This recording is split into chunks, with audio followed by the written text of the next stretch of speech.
Hello and welcome. I am excited to be joined today by Kathleen Joan. She is a priestess of Brigid, committed to the resurrection of the divine feminine, especially among those with Christian ancestry. So, formed as a spiritual seeker and leader in the Catholic Christian tradition, she holds a dual master's degree in theology and ministry and has over 15 years ministry experience, including directing retreats, teaching classes on religion and spirituality, and leading small group spiritual communities. She offers Reiki energy healing and spiritual direction for all genders, as well as women's circles and retreats to help you reclaim the sacredness of the wild feminine within you and take your place in the divine mother's return today, which is the healing and rebalancing of our world. So, without further ado, I'm excited to have you. Thanks so much, Kiki. This is really great to be talking about Brigid today. Yes. So I'd love to know, how did you first connect with her? This is a great question. So I actually did not grow up with Brigid. As you mentioned, I come from a Catholic background, but I just wasn't that familiar with Saint Brigid until I was living in San Francisco teaching at a Catholic high school. So I was a religion teacher and retreat leader at a Catholic high school for almost a decade. And at that point, I was attending a Goddess Lutheran church in San Francisco. Yes, a Goddess Lutheran church called Her Church. You can look it up. And at that location, I heard the story of Brigid, who was a goddess who became a saint. And that just fascinated me. So Brigid was, I mean, as you know, right? She's this ancient pagan Celtic goddess, goddess of many things, kind of like a great mother figure in many ways for the ancient Celtic religion. But when Ireland became Christian, the people didn't get rid of her. They just kept her as Saint Brigid, right? So there was actually a historical woman named Brigid she came from a place called Kildare in Ireland. And so I'm hearing this whole story and I'm like, wow, she's a goddess, but she's also within the Christian tradition as a saint. And like, what really captured me was the story of how Saint Brigid, when she founded this Catholic monastery in Ireland, right, they kept alive in their Catholic women's monastery the ancient flame, the perpetual flame that was lit to the goddess Brigid. So the goddess Brigid had like priestesses who would tend a perpetual flame because she's a fire goddess. And the nuns kept that alive in their Catholic convent for like hundreds of years. And in fact, you can still go and see it today there's Brigidine Sisters with a spirituality center in Ireland, and they have the flame of Brigid burning. So that to me was like, it was this beautiful, like coming together of the ancient, like I have Irish heritage and like, it's like that ancient pagan tradition that sort of morphed, but kept the divine feminine alive, right? Within the Christian tradition. So Yes. yeah, that was what drew me. Interesting. Yeah. And then how do you work with her today? I know I mentioned a lot in your bio, so. Yeah, thanks. Well, so Brigid, again, I mentioned she's goddess of many things. She's goddess of fire and of the sun, but also goddess of healing. And so a big component of my work is Reiki energy healing. It's Reiki in the arms of the goddess. And I know you practice Reiki as well, Celtic Reiki. So yeah, so I do like that energy healing work, which kind of channels some of that flame of healing with Brigid, right?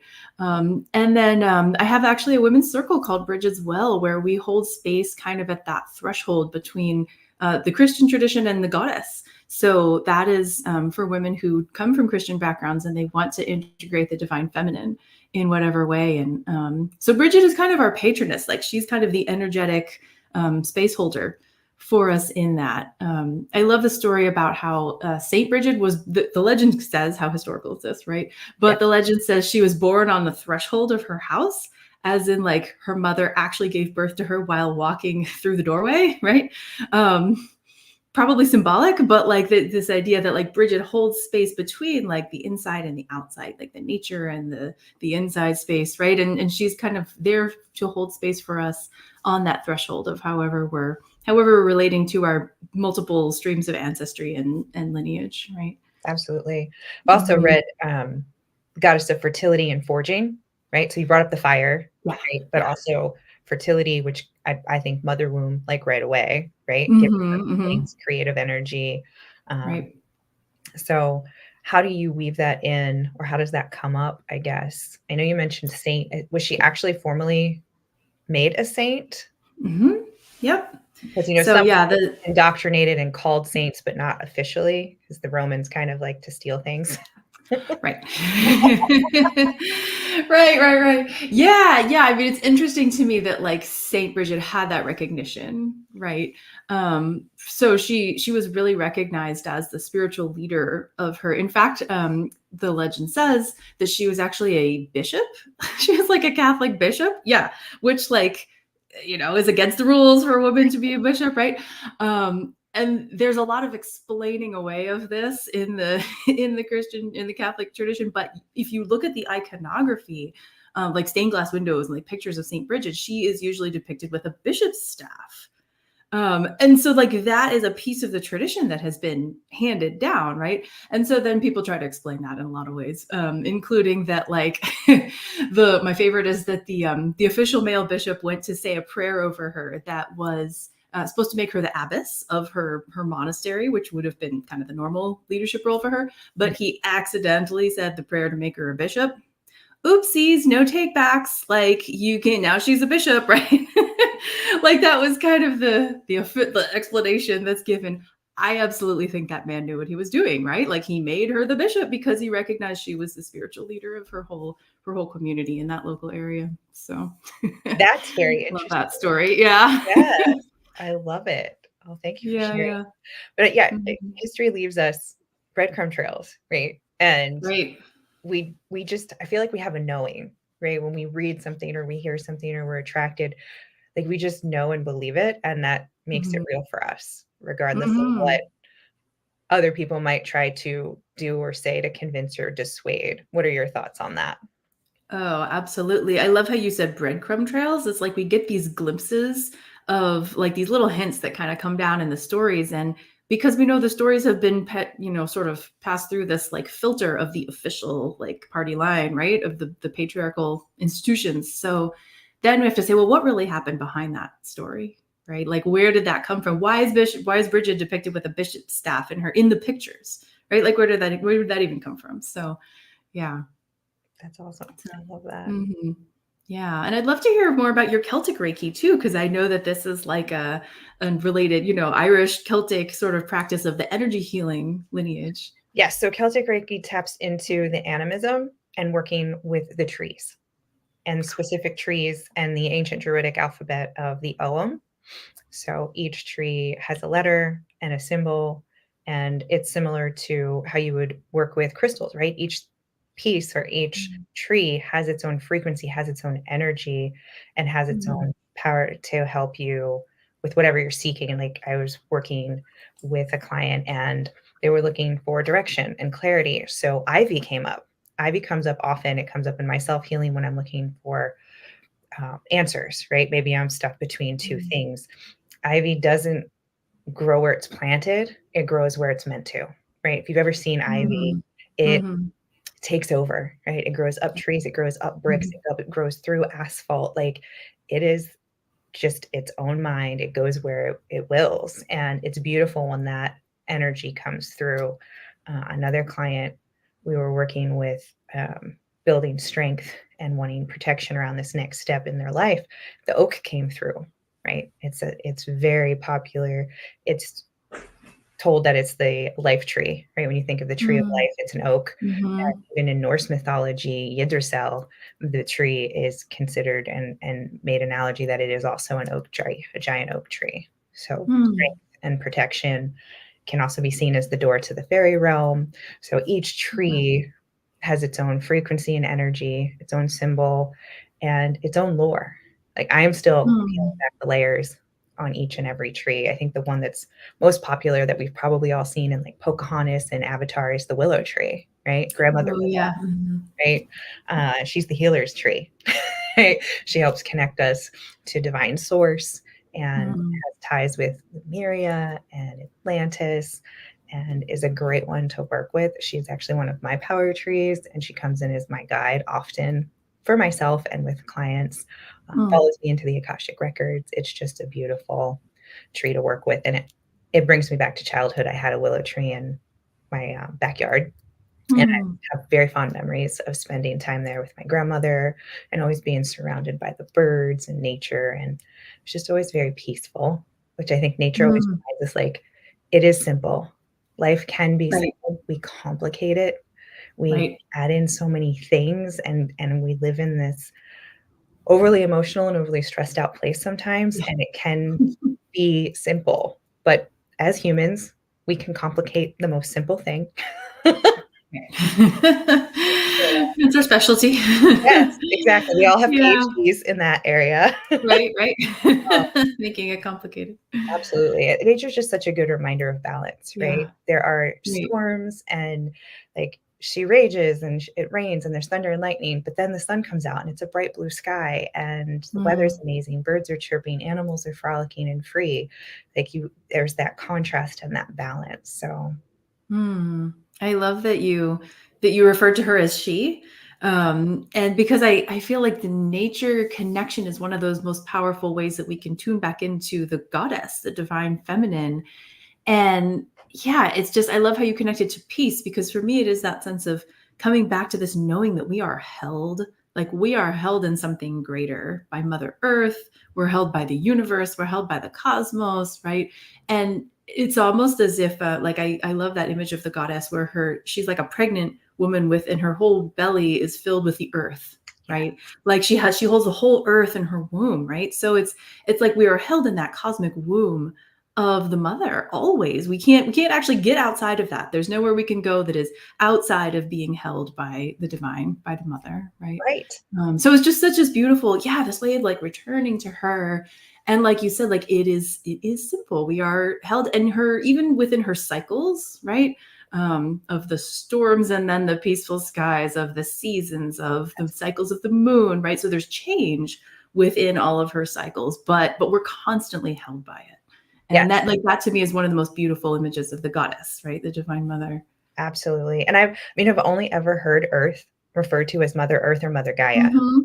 right? Mhm. Right. I've never heard it in a masculine term, Yeah. and I work with a lot of divine masculine, divine feminine, so this is not gender, Mhm. this is just energy types and balance within, right? So this isn't Mhm. a knock against the man. This is Right, just right. we need both. The masculine is the structure and the action, and the feminine is the flow and the freedom and the like, I have been very heavy in my masculine and not having a lot of fun and work, work, work. And I've Right. also been very heavy in my feminine and not really productive and just stuck in the play and fun. But when they work together and you find that balance for yourself, things Yeah. just seem to click naturally into place. Yeah, well, I love how you mentioned that, because it's definitely true. Like we can talk about masculine and feminine, and these are energies that exist within all of us, no Yeah, matter our gender identity, right? So right. that's really important to name. And then, yeah, the balance to me is super important, right? Especially like as someone with a lot of Catholic education and background and a lot of Catholic heritage, where God was referred to exclusively as He, right? Yes. And when I sort of got, like, it was really weird because goddess didn't really come in for me until even after I finished my master's degree in Catholic theology, right? Like, so I wrote my thesis on the image of Christ in women, so I was kind of like moving in that direction, but goddess, like really understanding the divine as she, was something that she introduced herself. She kind of came into my life in different ways after I finished that whole trajectory, and of course once I was teaching at the Catholic high school, right? During that whole time I was like teaching Catholic religion at a pretty progressive school where I could bring up the conversation of like, we can call God she too, Mhm. drop that in the classroom and let the kids explode, right? Right. Because that was mind blowing for a lot of people. Um, but then I was going to the Goddess Lutheran Church on the weekends because I couldn't get enough. And it's because of that balance, right? Like I Yeah. feel it's not that the masculine is evil; it's that there has been such an imbalance, right? Yes. So I mean, I think of it as kind of like a seesaw. Like when your seesaw is all the way this way, we don't stand in the middle to balance it out. We need to put more weight over here so that the two can come into balance, right? Yes. And so I just, to me, that's why I talk so much and focus so much on the rising of the feminine, not as a way of reversing any structures of domination. It's not that women need to be, dominant over men. It's that we need balance and we need partnership. Right. Yeah. Well, if you look at the other pantheons, whether it's Norse mythology, Greek, Mayan, you see a dichotomy. There are gods and goddesses, and Yeah. they're usually equal. Like they all have different powers and different groups of people that call on them for different reasons, Mhm. but they're both represented. And then you get into more of the monotheistic religions, and they tend to lean heavily in the male arena. Mhm. Mhm. So I love this rebalancing and the focus on the goddess and the feminine and kind of showing and shedding more light and talking more about it. That they don't Mhm. get some people don't even know they're out there, how to call on them, when to work with them. Right. Right. So what do you Yeah. when women come to you, where are they? What are they seeking? How do you help them? That's such an interesting question because, yeah, people are kind of at a range of places. Usually, as I said, I'm working with people from Christian backgrounds, and some just want more of sort of a lifting up of like women within their own tradition, which is great. So, like, we could look at all the saints, we could look at Mary Magdalene, we could look at Mother Mary, right? So there are sort of these feminine role models and examples within Christianity, and just kind of wanting a place to process that Yeah. and kind of connect to those aspects of the tradition.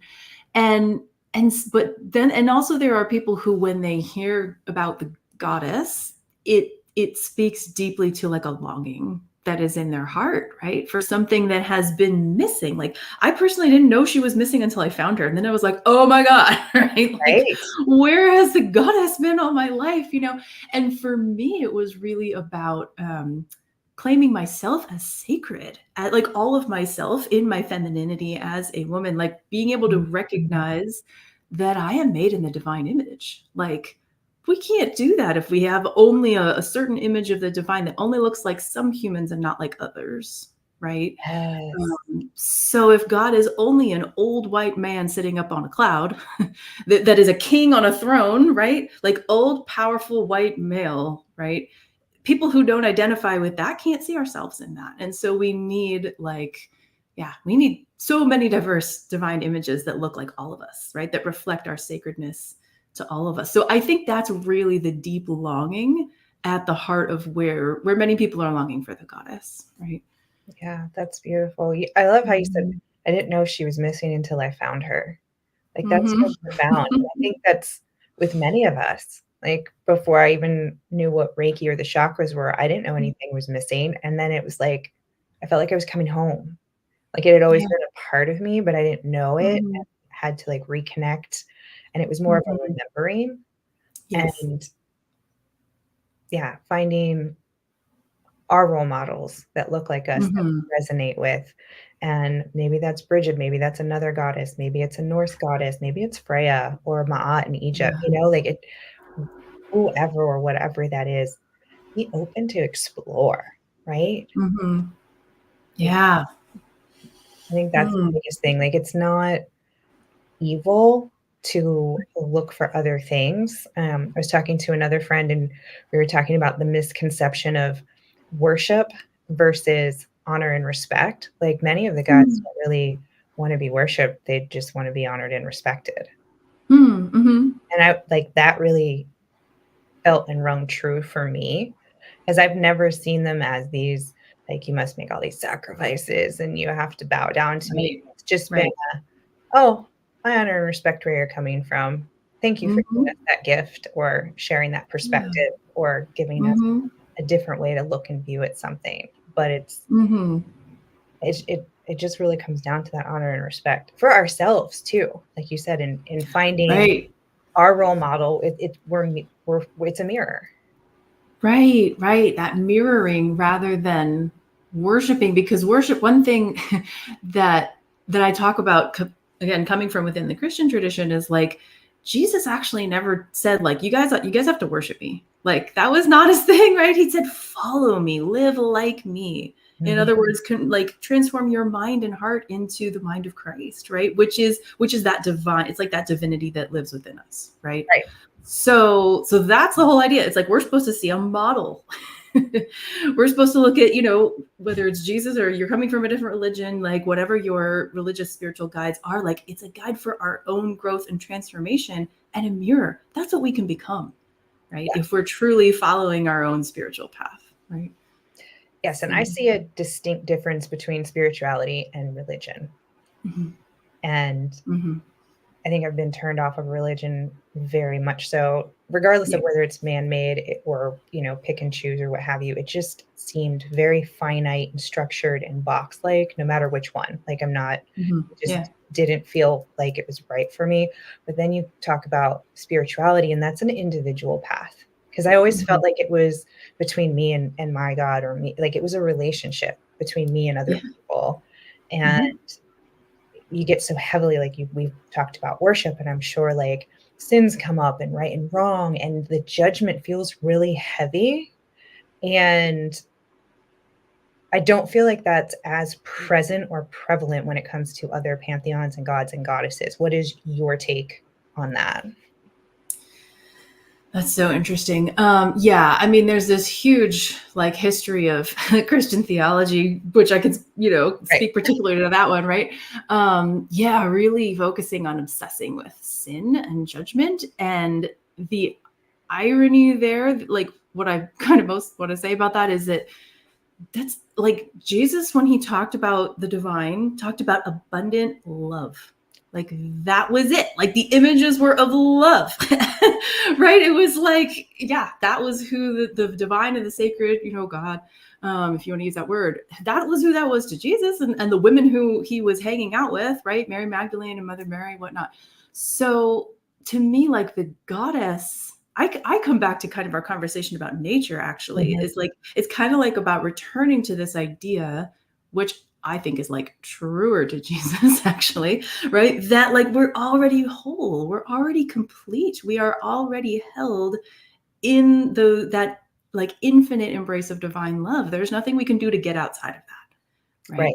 So I think when we remember that it's just, yeah, we can come back to like just really that we can really let go of a lot of the fear, is I think what it is. Like Mhm. I think a lot of us have lived for so long, and our ancestors have lived for so long in fear Yeah. of judgment, right? That it's really time to just recognize that it's all available right now. Like we're already held in wholeness and in the loving embrace of the mother, right? She who is already all around us, and we're already part of her. That's it. We're just we're remembering, like you said, right? It's that coming home to like something that we maybe knew on a cellular level, but didn't have a words for or language for, right? Yeah. Well, I Yeah. just think back to all the different churches. I was raised Christian. I was homeschooled. My dad was a pastor, so we were in and would visit a variety of churches whenever we were traveling. And there were some definite pastors that loved their fire and brimstone and would Mhm. spend months in the book of Revelation, and Right. like that's out there. So I think like Yeah. you had a great experience. You talked about the Goddess Lutheran Church. Like Yeah. what advice would you give to people that have come from maybe that background and have that experience? And I don't want to say programming, but you're that Yeah. reinforcement of that message. Mm. What would you tell them to help with that shift and to kind of Mhm. feel Mhm. the way you're describing, like we're held, we're already complete. We don't need to do Right. anything. We That's such an amazing question. Um, I won't spend too long on this, but I will just mention sort of like, because Revelation comes up, right? The book of Revelation is not meant to be a literal description of anything that happens either like now, kind of historically on the world, or after we die, right? It's meant to be this metaphorical sort of description of like the old things that are not that have been oppressive, the systems like the Roman Empire, like whatever the writers were writing about back then, right? These old oppressive systems are going to be burned away, right? That's going, and the sort of divine order of creation is going to be restored. That's the overall message, right? But it's like literally not something we're supposed to be afraid about. Like it's going to happen in our own lifetime. Oh no, like that's not it, right? It's figurative language, metaphorical language. And so what is like, yeah, you mentioned that how do we really sink back into that knowing that we are held? And I think that's, well, two things. One, community. I think it's really important to be around community that will reinforce that for us, right? like community that will reflect to us that we are walking this beautiful path of reconnection with what we already know, with who we already are. So yeah, just surrounding ourselves with people who will reflect that to us and hold us in that. And I really think contemplative practice is really important. So like you mentioned, kind of like the peace of being in nature, right? Mhm. Any way that we can find to be still, to have moments of stillness and silence in our lives. Some people call that contemplative prayer, right? But if you want to do that through a walk in nature, like any way that you can come to a moment of stillness, and really it's kind of about that practice of observing yourself, from Mhm. like observing your own mind, because I think a lot of it is our minds get wrapped up in that fear, right? Yeah. So if we can have a practice that helps us step out of that just a little bit and observe what my mind is doing, meditation, contemplative practice, nature, hiking, whatever that is, we start to come back into contact with here and now. And here and now, everything's actually usually okay, unless there's like some immediate crisis happening, right? But most of the time, we're actually like, we find that the fear is in our minds. The anxiety is running and running around, and nature, particularly, and the goddess and silence and stillness, if that's through Reiki or however you find that, can help us reconnect to that sense of like, we are actually okay, we are actually held. The love start, like we start to reconnect within, right? To that Yes. sense of the divine and the love. Yeah. Well, it's like we have that monkey brain and it's constantly going, Mhm. right? And sometimes it can make a left turn and now it's crazy train. And we've got that inner critic or that inner mean girl, right? And it's like, how do Yep. we stop that? And Yeah. I think like for a lot of people that happened with the great unplugging, right? Or the great midlife Mm. awakening. I've heard it called so much like that we were forced off of all of our hamster wheels. We couldn't keep ourselves as busy. And Right. that changed a lot of trajectory for a lot of Mhm. people in a very positive way. Like maybe they were in Mhm. careers or relationships, or they were just doing things that were draining their soul and they knew they were meant for something else. And that we were forced to sit in silence, right? Right. Because Right. we were Like, encouraged. crap, what do we do? Yeah, Like, so we were encouraged to go outside. So how do I do this? yeah, like Yeah. many, many, many people, I spent every day outside as much as I could, even when it was raining, just get around the trees, get outside because you couldn't really go anywhere. And now that has become such a beautiful practice. And like when I can't think or calm down, I can go spend a few minutes, I get my feet in the dirt and it just grounds and brings me back to the present. Like I'm not in Mm. the future, I'm Mhm. not in the past, I'm not in multiple places. I am right here Mhm. and things start to calm down. Because, like you said, they really aren't as bad as our fear mongering in our own brain. Like we tend to catastrophize, but Yes. rarely do we. What if all the good stuff? So I've really been trying Right. to Right. train my brain. Like, what if everything works out, right? And What if start today's amazing? right. What if today is awesome, right? It's the best day ever. Yeah. Best day ever. Yeah. Never lived today before, so it's going to be a surprise. Right. Right. Yeah. Oh my I gosh. love this. Are there any final thoughts you want to leave our audience with? Final thoughts. There's one thing that came up to me when you were mentioning Reiki as something that you always kind of knew and found yourself almost remembering when you were introduced to it. Um, which is just a story that I connected to around that, which was when I found Reiki, which is also at the Goddess Lutheran Church. I was like, oh, this is awesome. This like energy, like that was really my introduction to energy healing.